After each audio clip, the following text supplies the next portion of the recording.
একটা জঙ্গলে শেরু নামের একটা সিংহ থাকতো। নিজের শিকারদের ধরার জন্য ও একটা নেকড়েকে দাসী হিসাবে রেখেছিল। নেকড়ে সবসময় বাকি জানোয়ারদের উপর নজর রাখত আর ওদের একলা পেলেই সিংহকে খবর দিত। তারপর সিংহ সুযোগ পেয়ে জানোয়ারদের শিকার করত আর একটু আধটু ওর থেকে বাঁচিয়ে নেকড়ের জন্য রেখে দিত। একদিন হাতি, হরিণ, বাঁদর, ভাল্লুক একটা জায়গায় দেখা করে আর এই সমস্যা নিয়ে কথা বলে।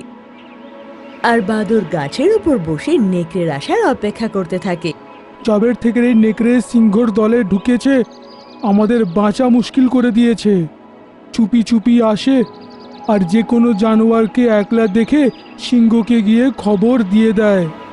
যদি এরম চলতে থাকে তো জঙ্গলের সব জানোয়ারকে একদিন এরা খেয়ে শেষ করে দেবে। আমাদের এরকম কিছু করা উচিত যাতে এদের দুজনের খপ্পর থেকে বাঁচতে পারি। আমি কিছু বুঝতে পারছি না। মোটু হরিণ যদি এখানে থাকতো তাহলে নিশ্চয়ই উপায় বলতো। ঠিক বলেছিস, যদি আজ জঙ্গলে এই গাছটা না হতো, মোটু হরিণ আমাদের সাথে থাকতো। ভাল্লুক সামনে থাকা একটা গাছের উপর ইশারা করে বলল, যদি এই গাছ না হতো মোটু হরিণ আমাদের সাথে থাকতো? মানে? মোটু হরিণ একদিন এইখান থেকে যাচ্ছিল, খুব কড়া রোদ ছিল, তাই জন্যে ও গাছের নিচে বসে একটু বিশ্রাম করছিল। তখনই গাছের পাতা থেকে রস টপকাতে থাকে আর ওটা ওর চোখে ঢুকে যায়। শুনে সবাই গাছের পাতাগুলো দেখল আর হাতি বলল, আরে হ্যাঁ, এর ভেতর থেকে তো রস পড়ছে। এটা শুধু দেখতেই রস, এটা হেভি সাংঘাতিক। মোটুর চোখে এই রস পড়ার কিছুক্ষণের মধ্যেই ও অন্ধ হয়ে গেল। ঠিক তারপর থেকে ওর চিরকালের জন্য দেখা বন্ধ হয়ে গেল। অন্ধ হওয়ার পর কিছুদিন এদিক ওদিক ঘুরতে থাকে, তারপর হঠাৎ কোথায় নিরুদ্দেশ হয়ে যায় সেটা এখনো রহস্য। শুনে সবার ওর উপর দয়া হলো, কিন্তু হাতি খুশি হয়ে বলল, বন্ধুগণ, এটা বুঝে নাও যে আমরা নেকড়ে আর সিংহ থেকে ছাড়া পেয়ে গেছি। এতটা বলে হাতি সবাইকে নিজের প্ল্যান বলল, যেটা শুনে সবাই খুশি হয়ে গেল। ওরা জানতো যে নেকড়ে ওদের ওখানে প্রস্তুত থাকার সাথে সাথে সিংহকে এটাও খবর দেয় যে কোন জানোয়ার কি কি কথা বলছে। সন্ধ্যাবেলায় সব জানোয়াররা ইচ্ছে করে ওই গাছটার কাছে আসে। হাতি, ভাল্লুক, হরিণ জোরে জোরে কথা বলতে থাকে যাতে নেকড়ে ওটা শুনে ওখানে এসে যায়। বাঁদর চুপচাপ ওই গাছটার উপরে বসে পাহারা দিচ্ছিল। কিছুক্ষণ পর ওরা দেখল যে সামনের থেকে নেকড়ে আসছে। বন্ধুগণ, নেকড়ে এদিকেই আসছে, নিজের উপায় মতন কাজ আরম্ভ করে দাও। ওর কথা শুনে বাকিরাও জোরে জোরে হাসতে লাগলো। যেটা শুনে নেকড়ে আরো জোর গতিতে ওদের কাছে এলো। তারপর ও লুকিয়ে লুকিয়ে ওদের কথা শুনতে লাগলো। বন্ধুগণ, আজকের পর থেকে আমরা নেকড়ে আর সিংহর ফাঁদে কোনোদিনও পড়ব না। এখন আমাদের হাতে এই জাদু গাছের পাতা যে লেগে গেছে। ঠিক বলেছ। এখন শুধু এই গাছের রসগুলো নিগড়ে নিজের চোখে ফেলার দেরি। তারপর আমার চোখের আলো এত বেড়ে যাবে যে আমরা নেকড়ে আর সিংহকে দূর থেকেই দেখে ফেলবো।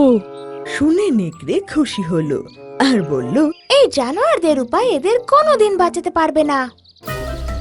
এই বলে সে ওখান থেকে পালিয়ে যায় আর সিংহর কাছে চলে আসে। ওর চলে যেতেই বাঁদর উপর থেকে বলল, বন্ধুগণ, আমাদের উপায় কাজ করেছে। নেকড়ে এখন সিংহকে এটা বলার জন্য পালিয়েছে। শুনে সব জানোয়াররা খুশি হলো আর আস্তে আস্তে জঙ্গলে লুকিয়ে পড়ল। কিছুক্ষণ পর সিংহ নেকড়ের সাথে সেখানে এলো আর হাতি ওদের দেখে চুপ হয়ে গেল। আমায় বলো, তুমি কোন গাছের পাতার কথা বলছিলে, যার রসের কারণে চোখের আলো জোর হয়ে যায়? গাছের পাতা, রস, এসব আপনি কি বলে যাচ্ছেন? বেশি চালাক হওয়ার দরকার নেই। আমি নিজের কানে শুনেছিলাম তুমি যে এই গাছের কথা বলছিলে। এটা শুনে হাতি বলল, তুমি যখন শুনেই নিয়েছো তাহলে বলেই ফেলি।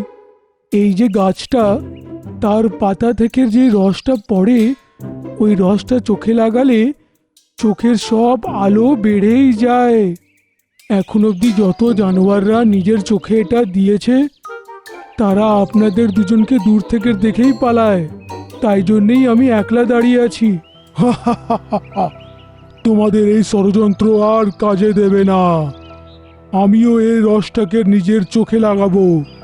কিন্তু সিংহ, তুমি এটা কি করে লাগাবে নিজের চোখে? এর শাখা তো অনেক উঁচুতে, তুমি এত উঁচুতে পৌঁছাবে কি করে? আমি জঙ্গলের রাজা, বুঝলি? বলে সিংহ গাছের উপর বসে থাকা বাঁদরকে বলল, বাদর, যে গাছের ওপরে তুই বসেছিস ওর একটা শাখা বার করে নিচে ফেল। শুনে বাঁদর মাথা দোলালো আর একটা ডাল ভেঙে নিচে ফেলে দিল।